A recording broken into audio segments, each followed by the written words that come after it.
Hey, my name is Dr. TK, and welcome to the Abundant Creator Podcast. On this podcast show, we will uncover prosperous tools to help you become the CEO of your business and your life. I am a mom and wife who merged my knowledge as a clinical psychologist and professor for over 20 years into building a multi-six-figure mental health business and seven-figure digital product business serving others and doing what I love. Now, I believe that you can make a wildly abundant living unapologetically while also dreaming big, enjoying life, and making a huge impact. So if you are ready to achieve your biggest goals, then you are in the right place. So let's get started. Hey, grateful morning, y'all. So we are here to chit chat about what happens when your client does a ghost, no show, no payment in your business. What do you do as a mental health provider? So let's go ahead and hop in. All right, hey y'all, welcome back to the Chit Chat with me. My name is Dr. TK, clinical psychologist and therapist business mentor. So today I thought that I would talk about something that comes up not a lot, but enough in our private practice community for therapists, building a solo private practice as it relates to financial integrity with their clients. And so, of course, I'm going to share a story time with you. I'll share a private practice one, and then I'm also going to share with you that as you continue to grow your business, as you continue to make a bigger impact and make more money, there will still be possibilities out there for someone to not follow through on their financial obligation. And so, first of all, let's define what a no-show is. And so, I am a firm believer in quality paperwork. I am a quality assurance queen, right? All of our programs are built on teaching therapists how to build profitable operating systems, because those are the things that are going to help you run a business. And so, I would say first start with defining what do you deem as a no-show. So to me, a no-show is very different than a client running late versus a client using your cancellation policy. And then the biggest question would be, are these rules, policies for your private practice written somewhere where the client has to sign off stating that they acknowledge that they exist? So as I've been in private practice for the last 12 years, having a solo and successful group practice, I firsthand can tell you that, similar to our ethics code, that most of the outside the box rules or policies that are now embedded in all different types of my business paperwork, they have all come from experiences. And so sometimes when things happen where you end up not getting paid, some people get into a rut and they stay there and they don't take the opportunity to say, hey, I still really love what I do, so what can I learn from this? So in my private practice, over time, I clearly defined what is late and what is a no-show, and then what is qualified as a 24-hour cancellation. So let's start with the latter. That one sounds very simple, but I've had some people that will try to get over. So I'm going to give you an example because it's easier to understand it if you have, I'll say a little case study. So I was working with a college student. Her parents were paying private pay for her when she came home for 3 to 4 months in the summer to do therapy. Me and the other therapists out of state collaborated. And then I, saw her temporarily or whatever while she was home on summer break. So those were my general rules. And so for the most part, most of my clients, including young people, adhered to those rules, right? So because I was known to see college students, I had a group practice, and we had one young lady in very similar situation, like home or whatever from college, and they got linked up with one of my other psychologists in the practice. She was a postdoc intern. And so we sent over the paperwork, and in those policies at that time, we had already learned a few lessons, and we just outright said, our cancellation policy is as such. You have to call the office or email your therapist, and we gave them the methods of how they are to cancel. And we also, with learning experiences, explained what is not appropriate of how to cancel. and then they have to sign off on it, and what is considered 24 hours, right? And one of the things that we really had to embed is do not respond back then to a text message reminder from our EHR system, pretty much, because it is a cloud, which means we don't get the message. But again, those are lessons learned. So you really want to know your systems to know if a automated email goes out, can a person respond? If a phone call goes out, is there a prompt on the phone that allows them to cancel their session and not be notified? You do want to know the ins and outs of your systems. And so because at that time I did not definitely have a number two, I had admin, at that time, but it was mainly me and the therapist. I received an email at around, the office received an email at around 8 or 9 o'clock at night. Now, I don't expect my therapist to be responding at 8 or 9 o'clock at night, but somehow I was sitting on the couch, I saw the email go through, and it said, please cancel. Now, what's also in the policy, because I have a consent form and then I have a policy form. What's also in the policy form is that the cancellation policy applies during the intake, because we already discussed this in the consultation, right? So it's like we verbally tell them what it is in the consultation. We send them over the documentation through our EHR to sign, and the expectation is that they adhere to the rules. So when this person canceled, before I hit up the therapist, because they just sent the email, I responded back, and their session was at 10 a.m. in the morning. They tried to cancel. It was either between 8, I feel like it was closer to 10 o'clock at night by the time this whole conversation wrapped up via email. So I informed the person that, unfortunately, because you are contacting our office less than 24 hours away from your session at 10 a.m. in the morning at our physical office, if you do choose to cancel, we will have to pretty much assess like the cancellation policy, right? Well, she didn't like that. So her first response was, well, I did cancel the day before. And I said, so it was a lot of back and forth. I said, I understand that. However, your session is at 10 a.m. and 24 hours was at 10 a.m. this morning. And so I'm like, well, let me ask, being very guarded with an email, is there an emergency that maybe we need to be aware of? And I know this is email, but is there something urgent that caused you to not be able to go? And she was like, no, I just can't come. And I was like, okay. So I said, unfortunately, the no-show fee applies when you don't cancel within 24 hours. And then after like maybe one more email, she said, I'm gonna talk to my dad. My dad is a lawyer, X, Y, and Z. So it's like, what do you do now? Okay. So I had a choice. The first thing I did before I responded with my last email, the first thing I did is I assessed like what happened. Is there anything in my email chain that I could maybe explain more? Should I call this person late at night? The answer was absolutely not, right? But what I was really paying attention to is the energy of the client and the energy of the clientele that we choose to serve.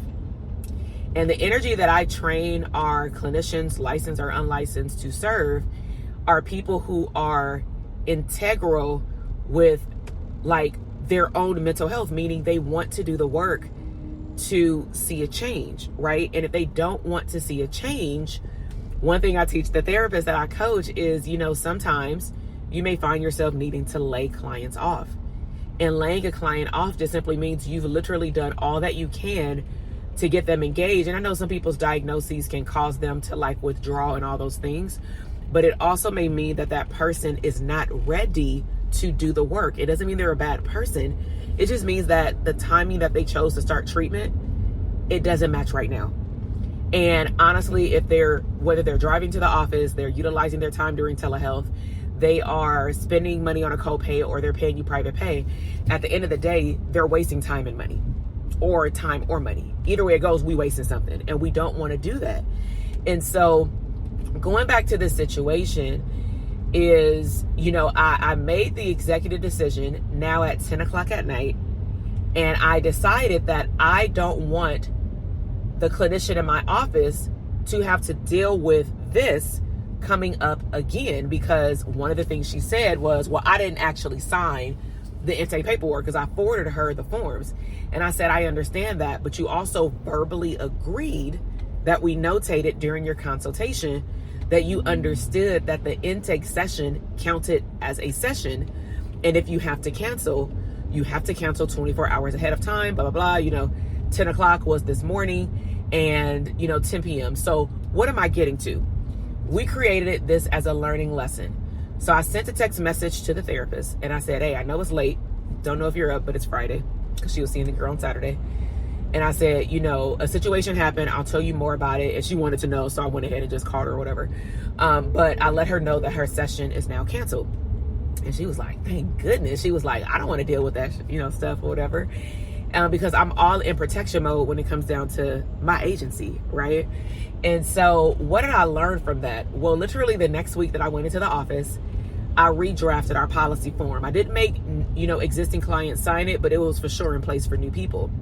And so what I'm showing you is, like, every single time something has happened in my business, I just made an adaptation, whether it be we're going to remove people from our system faster, or we're going to implement a new rule even for new people. And one of the rules was we now need to spell out in the policy form, giving people quoted examples of what is and what is not a cancellation policy. So for example, we actually used a situation and I said, below is an example of a proper 24-hour cancellation policy. Your session is on Friday at 10 a.m.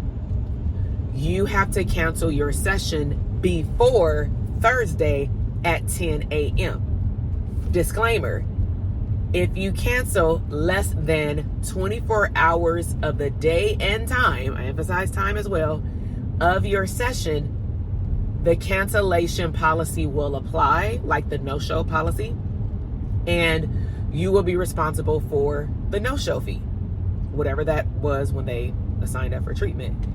And so I noticed that we didn't have any riffraff in the group practice after that, because that also tightened up the screws during the consultation, where I made sure that the therapist emphasized what is the fee assessment, right? So I'm also explaining this because I threw in a few other words that can kind of like mean the same thing. So let's go through them. A no-show is literally someone doesn't show up for therapy. Pretty straightforward. You assess the no-show fee, right? Someone cancels in less than 24 hours. You assess the no-show fee. I also have another rule based off a couple of things that have happened, is I have a 15-minute grace period rule. So there was a time where I was in a physical office space. I would attract a lot of clients who wanted a clinician of color, and they would not live close to my office whatsoever, but they were willing. If you are familiar with Southern California, I worked on the border, my office, of like Knoxbury Farm, Disneyland area, Orange County. But my clients were coming from like West LA by LAX airport. Okay. So on a weekday with traffic back then, with like people not doing remote work, oh my gosh, it would take them like an hour and a half to get to my office. So, we talked about all that during the intake. Nevertheless, what started to happen, even with people who were just local and coming from work, is that they would be late. And so I started incorporating a 15-minute grace period, which means that if they are more than 15 minutes late, I'm going to call them and I'm going to say, hey, we need to cancel the session. If it's a pressing situation, I may do a phone session, but that's 1 in a million, right? But their session will be canceled. And if their session is canceled, because and I'm gonna give 2 different scenarios. If they did not call to let me know they were running late, I'm for sure canceling it, especially if it's my last session of the day. I'm out of there.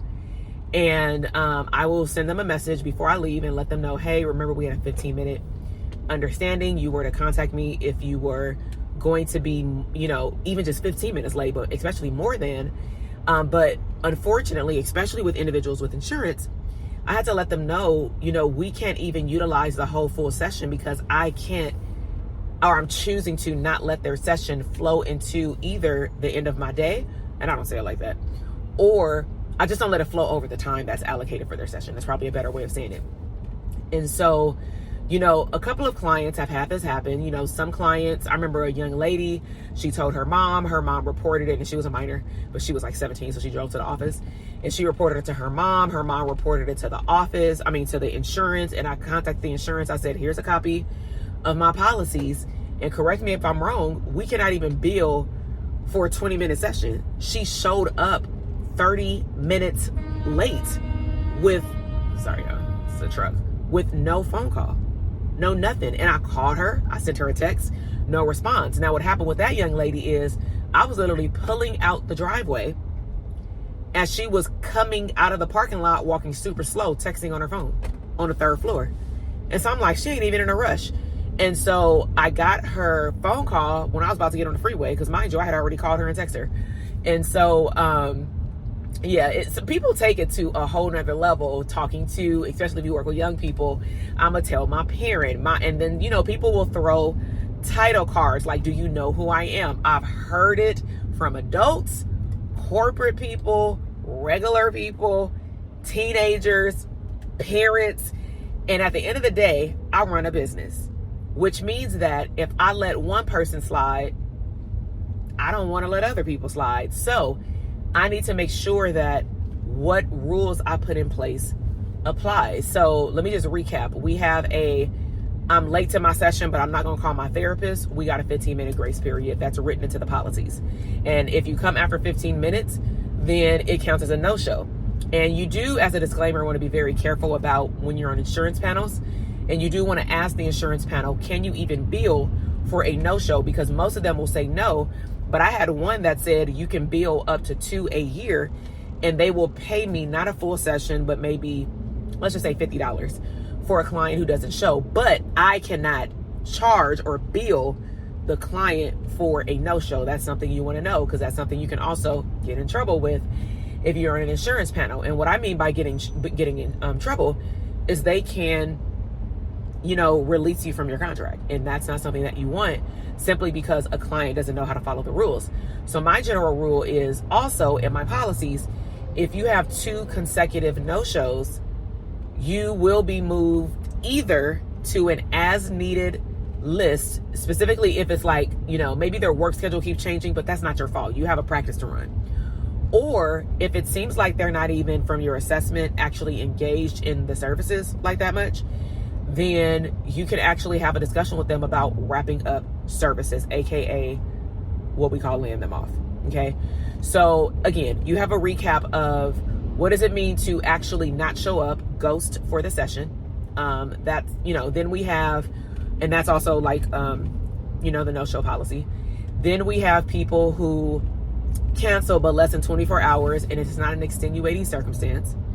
Then we have people who are 15 minutes late. Whether they call or not, you assess that and you create your policies. But what I'm getting at is, in a private practice, you want to have separate a policy form like office policies and then a consent form. I choose not to mix the two because I want one to be a standalone office policy, so that if I need to update it and maybe even give them an updated version because if something has changed significantly, I want to let them know, right? So we want them to sign off on it because we can also spell out from their date that they did an intake, because your fees can change over time, you know, that, hey, you know, my no-show policy is the actual full rate, when maybe last year it was $75. You were just starting private practice, you weren't sure what it should be, but then over time you look at the value of your time, etc. Now, before I close out, I do want to give you a tip that you could use in your practice. So this is something that I do not a lot, literally like 1 out of 50 times, right? And it's really around people who are a service provider that work in industries like nursing, hospitals, firefighters, police officers, where actual emergencies for real happen, or I'm gonna say even parents or caregivers of like adult parents. Because I know their situation, I don't want them using it as a crutch. Therefore, I don't even bring it up in the beginning of treatment at all. They have to ask for it, and then I will tell them that it exists, which is an extenuating circumstance happens, they are unable to make it to the session. But it's not like they're trying to wiggle their way out of session. They say things like, oh my gosh, if it's not like Friday or Saturday, do you have another session available or something? I really don't want to miss this week, but I cannot make it. I cannot make it. What I started to do, but I let them know it was a one-time deal, is I said, okay, it's Tuesday. I do have an appointment on Saturday at 11. It's in the office. That's the only spot I have. Or I give them other options, if I have other spots. And 9 times out of 10, they take it. They figure out a way to take it, and that shows me that they really want their treatment. And I let them know again that it's a one-time only. If for whatever reason you can't stick to the schedule, then like I've done with firefighters and police officers and nurses, is that we schedule their session every time they're there, which means that they understand that their schedule is not going to be consistent, but we'll try our best to get them in the same type of slot, ideally on the same day. But I'm not holding spots, which means that if a new client calls, if they want that spot, they got that spot. I'm not going to withhold it. And so I hope this was helpful to go over different types of no-show, 15-minute cancellation, canceling before the 24-hour policy, and then most importantly, being able to have your policies in place. So if you want to learn more about what does it mean to build profitable operating systems for your private practice so that you can actually run a business, I want you to learn more about our Dope Therapist Academy. Throughout the year, we do have, workshops, boot camps. Depending on when you are tuning into this, we may also have a wait list available as it relates to anything that's coming up, like virtual parties, which is like my thing. But that is our private practice beast of a program for therapists, your all-in-one private practice operations guide. So if you want to learn more about how to have a profitable private practice and how to show up as a business owner and not just a therapist who has a private practice, those are two different people, then make sure that you check the description box, check out the resources. If you like this video, please share it with another therapist, like it below, and subscribe to the channel. And if you're new here, again, welcome. I would love to see you back. Especially on these chit chats with me, because just like sidebar, because you made it to the end of the video, so I'm gonna give you, I like doing stuff like this, like you made it to the end of the video, so I'm gonna give you a little sneak peek about what's happening. I am on my way to a nonprofit. I have over the last 12 years taken my solo practice into the community where I do one-to-many. I have a contract with a nonprofit that I work with almost every single month. Some months, like coming up, we have about 2 months off, and then we're gonna come back because we're part of grants. But I love doing that work, and today I am doing clinical consultation with staff to help them understand why intakes are so important and how to understand their clients from like a different perspective, a psychological one. So have a great day, y'all. Bye. Fire me up. You just finished another epic episode of the Abundant Creator Podcast. Now, I would love to connect with you, so be sure to head down to the show notes for any additional abundant resources. And if you are looking for a new tribe of abundant creators like yourself, connect with me on Instagram at Dr. TK Site or YouTube at Dr. TK. Until the next episode, create and live abundantly.